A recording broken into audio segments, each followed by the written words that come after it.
afternoon, ladies and gentlemen. And as always, it is a pleasure to have you today. Welcome to the SA Property Investors Network Coffee Chat.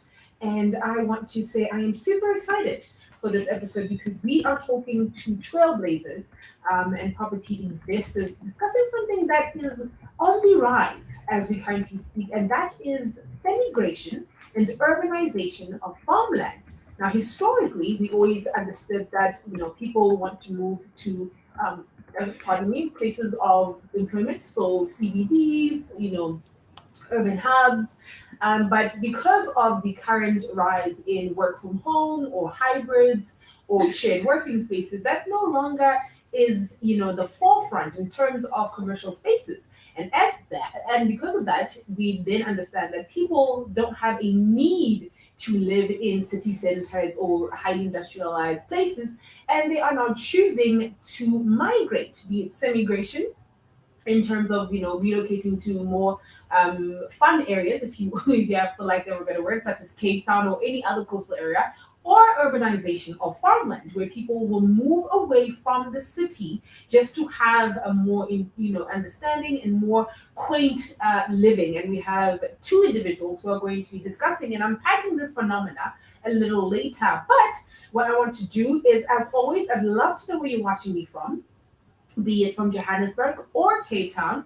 I know we also have international. We once had somebody viewing us from Belgium, from Kenya. Just let me know in the chat box. If you're watching me from Facebook and or YouTube, please let me know in the chat box, and also like and share. And leave a comment on whether you find these coffee chats enjoyable, knowledgeable, and informative. For those of you who are watching me for the first time, I want to say welcome and thank you for joining us. Just let me know where you are joining us from and how did you find out about us? Because if you didn't know, we are the SA Property Investors Network, aka hashtag SAPIN, and we do something that's pretty simple. We connect, we are like-minded individuals in terms of the property space, so we teach, we enrich, and we grow. That's it in the simplest of terms. So I'm going to be watching you guys right now on the chat box just to find out exactly where you guys are viewing me from. Okay, we have Jonathan. He's from Cape Town. And he too is semi-graduate. So he literally is somebody who's experienced the topic that we're going to be talking about today. And I'd love to hear from everybody else where you guys are viewing me from. And if this is your first time, please just give me a thumbs up. If you're a bit too shy to actually comment, but I would love it if you commented, and you also, whether it's Facebook or YouTube, you liked and shared. Now, we have Eric from Cape Town. We have Jerry Skosana. He is currently in Nairobi, Kenya. So we touch on all facets and all places. So I am super excited because all of my lovely ladies from Joburg, all those of you who want to fly it down for the annual Women's Day event, is happening on the 12th of August. Ladies, I cannot understand how you guys have not finished all of the bookings. So we still have just a little bit more tickets. So you can go to our website and book yourself for the tickets for the annual Women's Day event. It is jam-packed. There's prizes, there's gifts, there's games, there's knowledge, there's just, each one teach one. We're going to be having phenomenal speakers such as Nondumiso Ngapai, Buyeso Ramukopo, and Dr. Mavis, as well as Saskia Cole. And they are trailblazers who have more than 30 years experience each in their desired sectors. So we have phenomenal women that are going to be speaking to other phenomenal women, and we have an amazing jam-packed show. If you do not know what it's like, please just go to our YouTube channel and you'll see the actual video from last year's one, which is equally as awesome. So please get your tickets. That's happening on Saturday, the 12th of August. I'm really looking forward to seeing you there. And as you know, I will be your host. Right, as we keep it moving, as I said, we have two amazing investors, and that is by the name of Akashini Weimers and Jade Barkhuysen.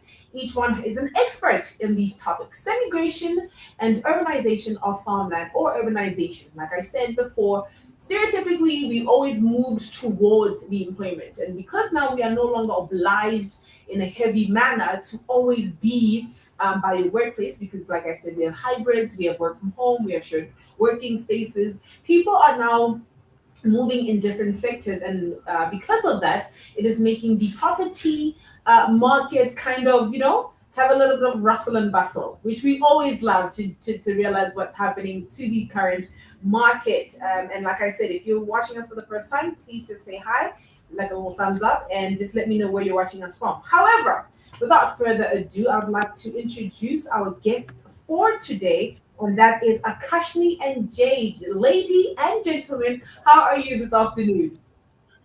Good, thank you so much, Kali. Thank you so much for inviting me. Hello, Fantastic. And Kelly. Very well, thank you. Thanks for having me. fantastic. So we're going to get straight to it. Guys, as always, please put all of your questions that you have in the comment box for our guests, and I'll make sure that they answer them. But I'm going to start it off with semigration. It's a new phenomenon. I don't think it has been as prevalent as it has in the past couple of years. I think you would agree, Akashni. But I think the one and only question that we always want to know before anything is, why do you think people are semigrating?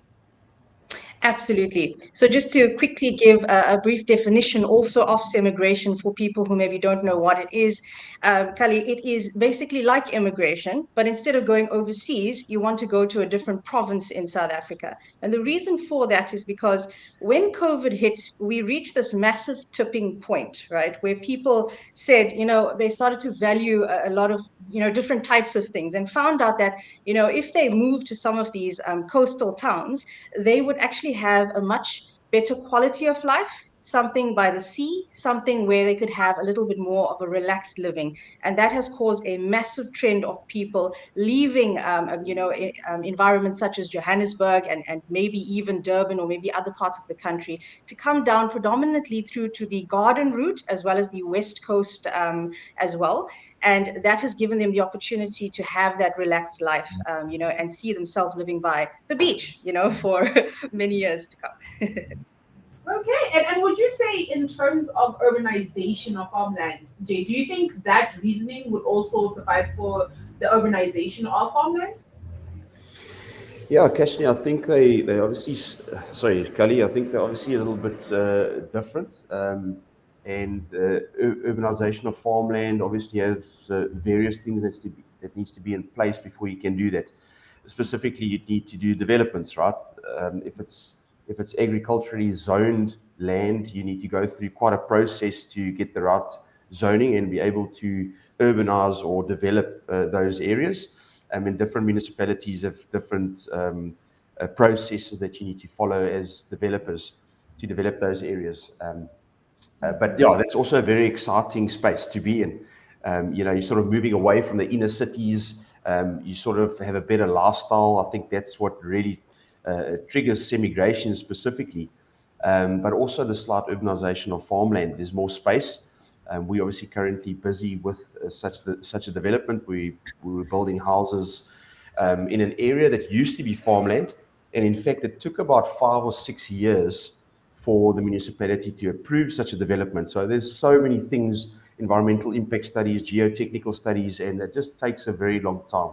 So I think if you have a vision of improving people's lives, you can get there, but it's not a quick thing. Let's just put it that way. Okay, and so back to Akashi in terms of semigration, like you say, it's like immigration, but you're just moving about within the country. I think this is one that's actually quite important, and is, what should people consider before they semigrate? Absolutely. So, Kari, just to give some background on this as well, in a corporate working space, we've always been hearing for many years that you can do remote working, right? It's possible. You don't need to necessarily go to an office. You can actually be in the comfort of your own home as long as you have a laptop, an internet connection, a good cell phone, that kind of thing, right? But it's never really been tested before. It is something that COVID helped us to realize that we either do it or could we not do it, right? And since there's lots of global trends and stuff around this as well, and people having more access to the internet and learning about those trends from overseas, other countries, they're also realizing that they can ask to work remotely more often. So if you're a semigrant, or if you're looking to actually semigrate to a different province, I would say that a big consideration for you would be whether working remotely is actually a sustainable endeavor for you and the long-term plan of your company. Because ESCOM is obviously still a fact, and load shedding is a big problem for our country, obviously. and that has actually caused some of the reverse, of that as well. So whereas people thought that they could actually happily semigrate, and though it's possible to work in these towns like Gordons Bay, like Knysna, like George, etc., they found themselves also going back. So if you're a semigrant and can work remotely, I think it's ideal for you to be able to do so. But you'd have to consider things like, is there enough energy? Is there enough services? And things that small towns traditionally don't have, and would still need to develop. So you might be comfortable with the beach, but you might not be completely comfortable with the convenience aspect. Mhm. And Jade, for you in terms of the urbanization of farmland, because it's relatively new, unlike semigration, similar to how Akashini explained it, you're moving from, let's say, Joburg to Cape Town. Cape Town is already established in of itself, right? So you can just pick a section of it and then be like, okay, I'll find property here. Whereas urbanization has a similar undertone where people are moving to more better quality of life areas, but there's other factors that come into play. So if you are the type of person that go, well, I think I want to live, with nature, and I do have internet, and I can get a UPS, for example. What then would you say people would need to consider prior to moving to, let's say, an area that has been developed for urbanization of a farmland? Well, I think lifestyle, security, schooling for children, those are all kinds of things that play into it, right? Very important. And it also depends how far or where is the agricultural land situated. With our development, it's 25 minutes outside of Port Elizabeth. So for people from Cape Town and Joburg, it's really not a far drive. For PE people, we're sort of still getting used to that kind of drive, but it's close enough to a big city to have all the amenities. So your children can still even school in the city, but you're actually just living outside of the city within 25 minutes. So I think lifestyle plays a really big part. And as Akashini mentioned there, the services need to be in place. Do you have fiber internet connection? It's very job specific, right? Not everyone can work remotely. But still, if you're just outside of the city, in a nice sort of rural development, it gives you that balance between the lifestyle and being close enough to schools and amenities. And I think it's a really nice way of expanding developments, expanding our communities. And it's a really exciting space, I think. I think urbanization in general is always still going to be there. We've got a company like TUF, the Urban Housing Fund, that's one of our sponsors at SAPIN, and they really specialize in inner city developments. They're not going anywhere. So even urbanization is still there. People are always going to flock to places like Johannesburg because the money's there, there's jobs there. So I guess it's really just dependent on the individual themselves, what kind of work they do, what kind of business they have, and what kind of lifestyle they want to live. Alrighty then. And so, ladies and gentlemen, for those viewing us, just to let you know, you can put your questions in the chat box, and we'll make sure that our guests answer it as we keep it going. Back to semigration, Akashini. I think what you mentioned is that there's a few key places in Cape Town that are kind of booming in terms of semigration. But would you say holistically in South Africa, are there key provinces where individuals are considering going to, or like these are the hotspots where you're seeing a lot of traffic in terms of semigration? Absolutely. I think the Western case is absolutely booming with semigration all the way along the Garden Route and towards the Eastern Cape as well. So that's where the bulk of the semigration takes place because, as Jade also mentioned, it's safety, it's a more communal type of lifestyle. It is individuals who may be retirees. Maybe they feel like they're like-minded and they can now get together in a community where they live together and enjoy that. Or maybe it's remote workers who have that common interest in mind. But if I could pinpoint some really great towns in the Western Cape that where semigration is taking place, it would be your Gordons Bay, it would be your Strand, it would be also along the West Coast as well. So areas like Langebaan and all of that, St. Helena's Bay, all those kinds of Bay, Paternoster. These are very popular tourist attraction towns, with a lot of fun activities and lovely food as well. So that's where it is. And if I could just point out, I actually live here in Gordons Bay, and it's absolutely gorgeous. It is truly gorgeous.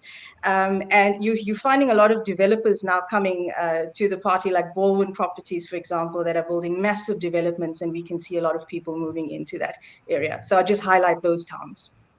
Okay, Akashi, we get it. You're trying to make us jealous. That's fine. And also just to add to that, Kelly, by just the beach, living our best life. But some of us are Joburgers, true and I through. love Joburg. I love Joburg. I do. You did miss out. I was feeling a little FOMO there. I was like, wow, that sounds amazing. However, something that's equally amazing is, Jade, you were talking about the development you guys are currently doing in PE, and it's essentially one of the first ones of its kind. Do you mind just giving us like a roundabout understanding of what exactly is happening, and for those who are interested in like moving to an urbanized farmland? yeah, so Kelly, it's just outside of PE, about 25 minutes. It's between Port Elizabeth or Tebega and St. Francis Bay or Jeffreys Bay. Most people know either one of those little towns. And it's really one of South Africa's first rural new towns, is what we're calling it. It's completely off the grid with water. The Eastern Cape specifically, we've been struggling with water shortages. We've had some rain in the last couple of weeks, which has been absolutely awesome. Our dam levels have filled up quite nicely, but we're still not there. So being off the grid is a big drive for this specific development. As I say, we're 100% off the grid with water. And moving towards electricity. We still are dependent on municipal electricity. However, each property that gets built there has to have a certain element of solar on it. And I think that's really important for South Africa as a country to move towards, right? We want to be as independent as we can, so we don't have to have downtime in our businesses, not have internet, those kind of things. So yeah, we're building houses, residential houses out there. There's also a commercial and industrial component. There's a little area we call the village center. So there'll be shops, there'll be, you could literally have everything you need on the development. And we're just across the road from a very, very good private school called Woodridge College. So we're finding a lot of people from overseas, a lot of Joburg people moving there, sending their children across the road to the private school. But it really is an inclusive community, I must just add that. So anyone can come stay there, live there. It's really an amazing place that used to be a dairy farm, actually. So as I mentioned, it took 5 to 6 years to actually get the zoning in place to build the first house. So quite a process. And there's still, in fact, there's just over 400 cows that graze on the agricultural land. So we've actually made sure that we can still have animals on the development and not crowd it like a normal urban development would be, right? Normally, urban developments are all about how many units can you build in the allocated space. This is more about lifestyle and building the right amount of units and having the mix between agricultural land and also conservation land, because there are areas that we'll never be able to build in. It's part of the conservancy. So yeah, really excited about that development. All right then. And as we go to the viewers for questions, and this one can go to both Akashini and Jade, but I'll start with you, Akashini.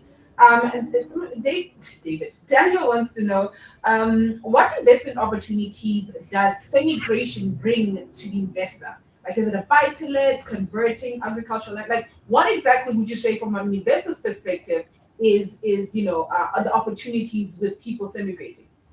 Perfect. So when you think about that question about investing, as an investor, you always want to think about what's the long-term demand of the place, because depending on how that goes, it's going to drive the price up of your property, and that's great, right? We want that property to appreciate, and we want those rental yields to also get larger and larger as time goes by. So what I can say is that from an investment perspective, anywhere from even an ordinary bachelor flat, it could be a unit inside of an ordinary complex. It could be a house that you could use for multi-lets. There's so many different properties that you can actually look at, right? But two comes to mind. The one is the multi-let that is quite abundant in this area that needs a lot of refurbishment, and you can pick that up for a good price. And you can rent that out to a family, because there are plenty families looking for good space, right? Space, as everybody knows, is becoming smaller and smaller as time goes by. So, obviously that would be a big draw. And the other one is the normal units that are being built. So we have a lot of what is called the eco lifestyle. And we're seeing Baldwin build a lot of properties like that in the area as well. It entailed, things like it's got gas. So, any preventative load shedding type of measures they put in place, things like they'll install more solar panels, things like that, any energy efficient type of things. But then with that, you got to also bear in mind that the levies are pretty high. Anytime you're living near a coastal town, it's going to be higher than average. So that is a consideration.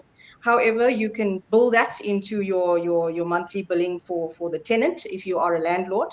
And that, is obviously a huge draw. So people will definitely pay for that because it offers the security, the lifestyle, no load shedding, dramas, all of those kinds of things. So big draw for investors in this area. Mm-hmm. And Jade, in terms of the urbanization of farmland, what would you say is the key grab for investors? I think lifestyle, obviously, if you're moving out there, also something like Airbnb is a strategy that could work really well with both the semigration, of course, depending on where you're moving to or investing in. Yeah, I think the urbanization of farmland is very much about lifestyle and security. That for me hits those points. With semigration, if I look at small towns like George, for instance, the growth of that place is absolutely unbelievable. You cannot build quick enough for the demand. And that presents a really nice opportunity for investors because the chances of the value of properties going up in George, for instance, and Mossel Bay and St. Francis Bay is really, really good. So if you got in there early, you're smiling, but it's definitely not too late to benefit from that. Airbnb strategies are definitely going to work very well in those areas. Of course, you need to look at the specific towns you're investing in because George has got a really strong university. Student accommodation might even be an option there. A place like Mossel Bay, for instance, you're not going to do student accommodation because there's not much in terms of university. But there's lifestyle, so maybe Airbnb or even a multi-let might work. So all these little towns across the coast, it's just incredible to see how the values have gone up and how the demand goes up. And then I see Daniel also mentioned over there what investment opportunities does immigration bring to investor, but it's converting agricultural land. So it's also budget dependent, right? You're not going to go and try and convert agricultural land unless you've got a couple of million lined up in funding over the next few years. So I think it's budget dependent. If you're a new investor, maybe Airbnb, a small flat, is the really the nice place to start. Or a rent-to-rent strategy. Maybe you rent out a flat and get permission to sublet. Really nice, easy, not an easy way, but an easier way to get into the property market. Mm-hmm. That's actually very interesting that you mentioned that. And just to also say this, we have our resident golden nugget in terms of facilities management. Bevan is about to join us, and he will give his input in terms of, from a facilities perspective, what does immigration mean for properties, especially if you are in rehab or you're in the increasing boom. But Daniel just put a very interesting question, and please put your questions in the chat box as we're going through them. We'll make sure that our guests answer these questions. But Daniel just put in a very interesting one, and this one can be for Akashini. And he asked, do you think Cape Town can keep up with the amounts of people seeking accommodation? My biggest fear is that it could give rise to a lot of informal settlements. As we know, there is currently a taxi strike, which has caused chaos in this. So from an investor's perspective, do you think they can actually keep up? Yes, so the city of Cape Town regularly posts these, I follow them on LinkedIn and all of that as well. And they believe that they can absolutely keep up with the demand that is happening. So time will tell because, as you mentioned, Khali, these strikes and things are not easy.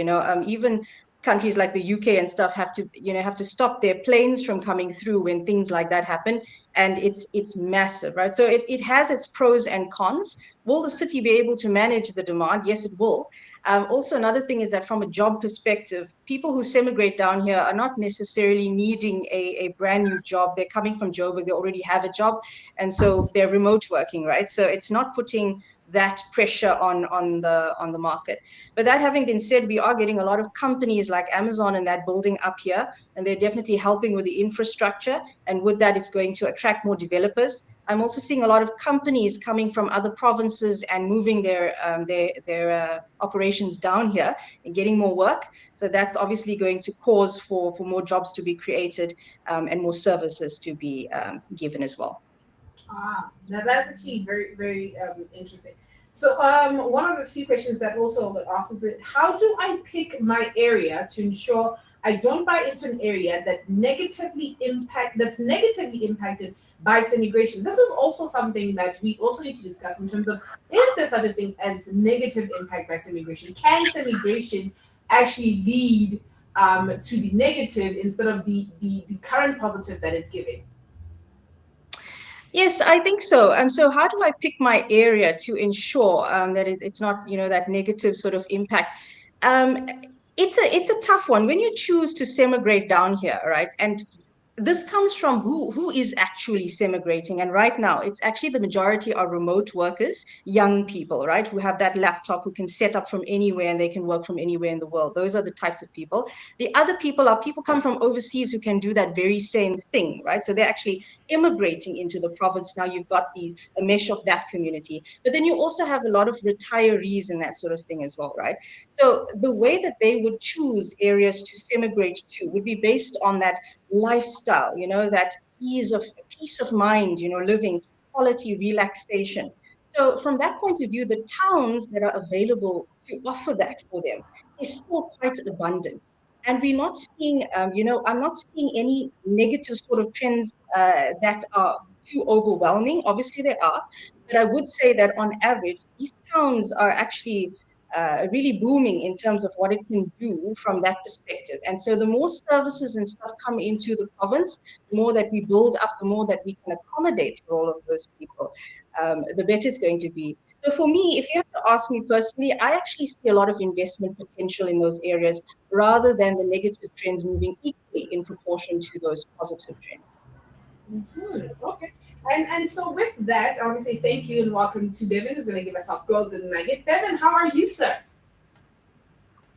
Good afternoon, everyone. I'm really enjoying listening to today's show. It's such great value we're getting from this. Fantastic. So we're talking about semigration and urbanization of farmland, Bevan. And you, from a facilities perspective, what would you say the little inputs are in terms of, either investors that invested early, as Jade had mentioned that if you got in early, you're smiling right now, but now we have a huge issue with demand. So from a facilities perspective, what things would you think you'd need to put in place to kind of accommodate this rise of demand in terms of semigration or developments that are currently happening with the urbanization of farmland?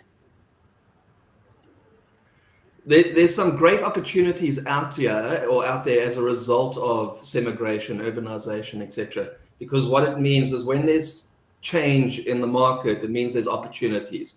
So, for instance, maybe throwing in an example of something that we don't consider as semigration, where we've got people leaving normal residential areas and moving into gated communities, complexes, and that sort of thing. So that's an example of semigration, and whether that's just in their same town, they're basically upgrading their lifestyles, etc. So I think that's something to consider, that there's that kind of semigration that's happening. But for me, the great opportunity that I see from this is if you as a homeowner are looking at moving to semigrate, so whether you're going the full distance to Cape Town or nice sunny Ballito where the water's a little bit warm, me being a Durbanite, I can plug that a bit more. But so if you're looking at moving yourself, a lot of people tend to just go like, listen, I'm too afraid of having tenants. I'm just going to sell off my property and I'm going to move.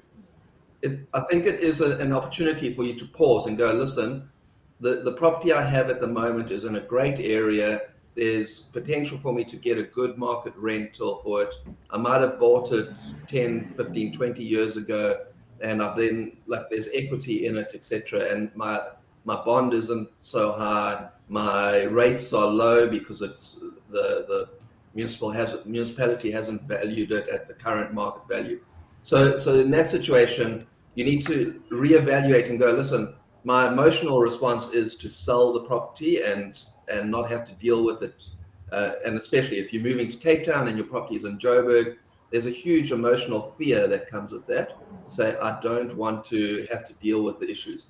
Whereas us, and we're in the space of the SA Property Investors Network, where we are putting on this hat of how do I invest in property. So even if you are remote from your property, how do you make it an investment property? And that's where my golden nuggets for today is, when you are buying properties or investment properties, and be it whether you're taking advantage of those people going to a semigration space, or whether you're converting a current property into a rental property, it's really so important to take the emotion out of it in your decisions on finishes and all those things, and make it so it's a maintenance efficient, so it's easy to clean, easy to maintain, etc.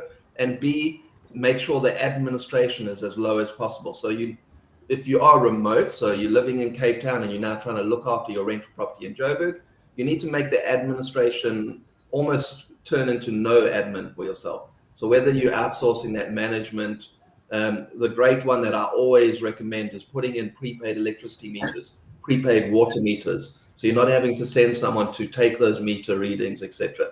And then down to finishes. So when you think about your paints, go with a paint that's washable. So make sure, like, you're using a semi-sheen or a sheen paint that is easy for someone to come in and wash. And you're not in that position where you're now having to send a whole painting crew in after every tenant turnover. You're just sending a cleaning crew in. They're going, they're washing the walls, a couple of hours, and the place is sparkling again. So I think that's an important thing. The next item that I would sort of mention on an admin's or maintenance perspective is your garden. Make sure your garden is easy to maintain. So especially for rent properties, you want it to be easy enough for you to just say, listen, Mr. Tenant, you're not looking after the garden. It's affecting the value of my property. I'm sending in a garden service to come cut the grass every 2 weeks, and I'm going to charge you for it. So you want to set it up so it's easy for you to pivot like that. So those are my golden tips for today. Fantastic. Thank you so much for that, Bevan, in terms of your golden tips. Always appreciate them. And as we wrap up, I want to know from each one of you. So Jade, I guess we'll start with you in terms of what are your parting words for those who want to join or want to be part of, urbanization of a farmland? So, Kelly, I think it's important to do your homework, first of all. Services are usually a big thing. If the farmland is quite far outside of a city centre, is the municipality going to contribute to putting the services in? The development that I'm busy with, the developer himself actually had to put all the services in. Water, electricity, roads, everything. So make sure you understand that. Obviously, you do get agricultural land that's a lot closer to the city. So speak to a good town planner. Make sure that the town planner understands the area and they know what it's going to take to develop that area. I think that's a good starting point. So that at least you can run the correct feasibilities. If you're moving into an existing development, it's important to look at things like fiber, water availability, electricity. Do you have load shedding or are you sort of close to off the grid? And then schooling for your kids, that's also very important. So yeah, that'll sum it up from my side. Okay, and Akashini, what would you say people need to look out for if they want to action semigration or they just want to semigrate to another area? Absolutely, Kali. I think that so semigration is such a wonderful concept, and it's a wonderful thing that brings you that lifestyle that you need. But I think, like Bevan is saying, you got to look at things unemotionally as possible. And so doing your research on exactly the market, the type of town that you want to live in is really important.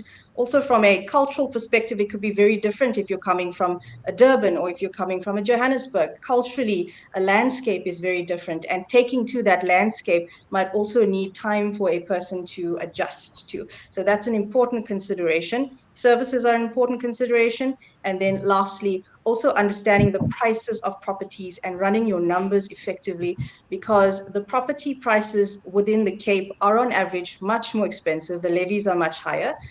So it could be a shock if you come here and you're looking at the size versus the price and all of that. So you'd have to do some research and just familiarize yourself with as much of that as possible, and reach out to myself or other agents, as many people as possible who've done this, and I think you're good to go. Okay, fantastic. Thank you so much to our guests and ladies and gentlemen. If you want to get into contact with either Jade regarding his development for organization of farmland, or Akashini in terms of maybe possibly also wanting to semigrate please do not hesitate to contact support at SA Property Network, and we will put you in contact with our guests, including Bevan, who is our facilities golden nugget expert. But I want to say, as stated, looking forward to seeing you ladies on the 12th of August for our annual Women's Day event. It's going to be huge. It's going to be fantastic. Like Donald Trump would say, it's going to be so big. But I'm looking forward to that. Please get your tickets on our website. There's still a few more tickets left. And thank you to Akashini for being a phenomenal woman on Women's Month. And thank you to Jade and Bevan for being phenomenal men during Women's Month. As always, I want to say from me to you, see you next week.